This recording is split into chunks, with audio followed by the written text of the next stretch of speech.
battered by war, disciplined by a hard and bitter peace, proud of our ancient heritage, and unwilling to witness or permit the slow undoing of those human rights to which this nation has always been committed and to which we are committed today at home and around the world. If a free society cannot help the many who are poor, it cannot save the few who are rich. To those nations who would make themselves our adversary, we offer not a pledge, but a request that both sides begin anew the quest for peace. Before the dark powers of destruction, unleashed by science, engulf all humanity in planned or accidental self-destruction. Together, let us explore the stars, conquer the deserts, eradicate disease, tap the ocean depth, and encourage the arts and commerce. And so, my fellow Americans, ask not what your country can do for you, ask what you can do for your country. Let us never negotiate out of fear, but let us never fear to negotiate.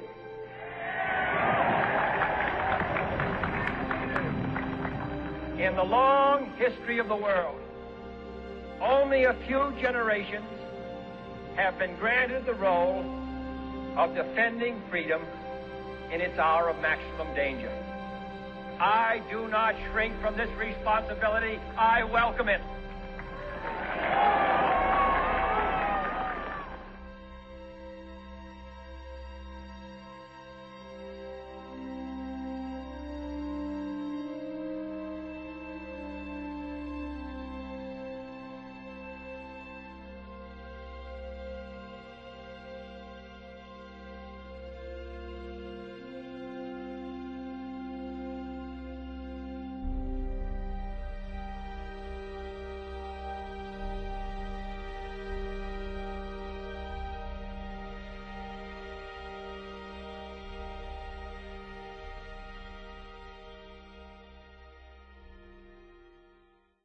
Good evening, my fellow citizens.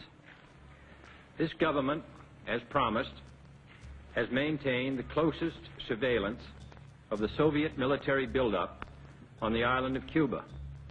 Within the past week, unmistakable evidence has established the fact that a series of offensive missile sites is now in preparation on that imprisoned island. The purpose of these bases can be none other than to provide a nuclear strike capability against the Western Hemisphere. Upon receiving the first preliminary hard information of this nature, last Tuesday morning at 9 a.m., I directed that our surveillance be stepped up.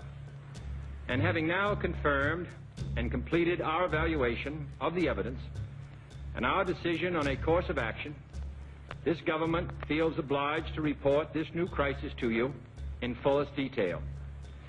The characteristic of these new missile sites indicate two distinct types of installations. Several of them include medium-range ballistic missiles capable of carrying a nuclear warhead for a distance of more than 1,000 nautical miles. Each of these missiles, in short, is capable of striking Washington, D.C., the Panama Canal, Cape Canaveral, Mexico City, or any other city in the southeastern part of the United States, in Central America, or in the Caribbean area. Additional sites not yet completed appear to be designed for intermediate-range ballistic missiles, capable of traveling more than twice as far, and thus capable of striking most of the major cities in the Western Hemisphere, ranging as far north as Hudson's Bay, Canada, and as far south as Lima, Peru. In addition, jet bombers capable of carrying nuclear weapons are now being uncrated and assembled in Cuba, while the necessary air bases are being prepared. This urgent transformation of Cuba into an important strategic base by the presence of these large, long-range, and clearly offensive weapons of sudden mass destruction constitutes an explicit threat to the peace and security of all the Americas. Acting, therefore, in the defense of our own security and of the entire Western Hemisphere, and under the authority entrusted to me by the Constitution, as endorsed by the resolution of the Congress, I have directed that the following initial steps be taken immediately. To halt this offensive buildup, a strict quarantine on all offensive military equipment under shipment to Cuba is being initiated. All ships of any kind bound for Cuba, from whatever nation or port, will, if found to contain cargoes of offensive weapons, be turned back. It shall be the policy of this nation to regard any nuclear missile launched from Cuba against any nation in the Western Hemisphere as an attack by the Soviet Union on the United States, requiring a full retaliatory response upon the Soviet Union. I call upon Chairman Khrushchev to halt and eliminate this clandestine, reckless, and provocative threat to world peace and to stable relations between our two nations.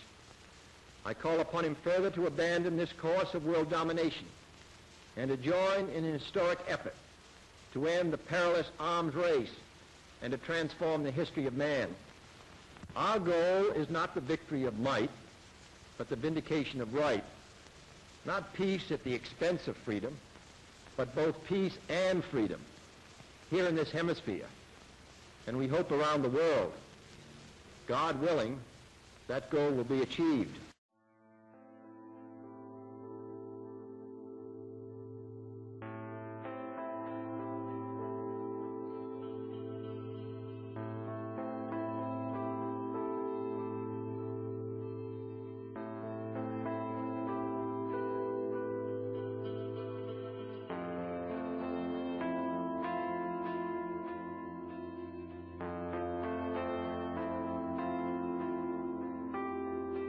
We are confronted primarily with a moral issue. It is as old as the Scriptures and is as clear as the American Constitution. The heart of the question is whether all Americans are to be afforded equal rights and equal opportunities, whether we are going to treat our fellow Americans as we want to be treated. If an American, because his skin is dark, cannot eat lunch in a restaurant open to the public, if he cannot send his children to the best public school available, if he cannot vote for the public officials who represent him, if, in short, he cannot enjoy the full and free life which all of us want, then who among us would be content to have the color of his skin changed and stand in his place? Who among us would then be content with the counsels of patience and delay? 100 years of delay have passed since President Lincoln freed the slaves, yet their heirs, their grandsons, are not fully free. They are not yet freed from the bonds of injustice. They are not yet freed from social and economic oppression. And this nation, for all its hopes and all its boasts, will not be fully free until all its citizens are free.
Official of my administration, whether his rank is high or low, civilian or military, should interpret my words here tonight as an excuse to censor the news, to stifle dissent, to cover up our mistakes, or to withhold from the press and the public the facts they deserve to know.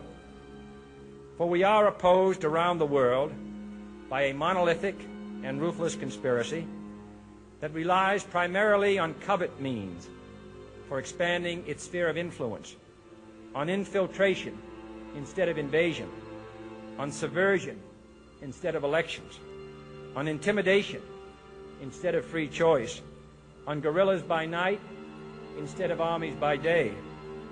It is a system which has conscripted vast human and material resources into the building of a tightly knit, highly efficient machine that combines military, diplomatic, intelligence, economic, scientific, and political operations.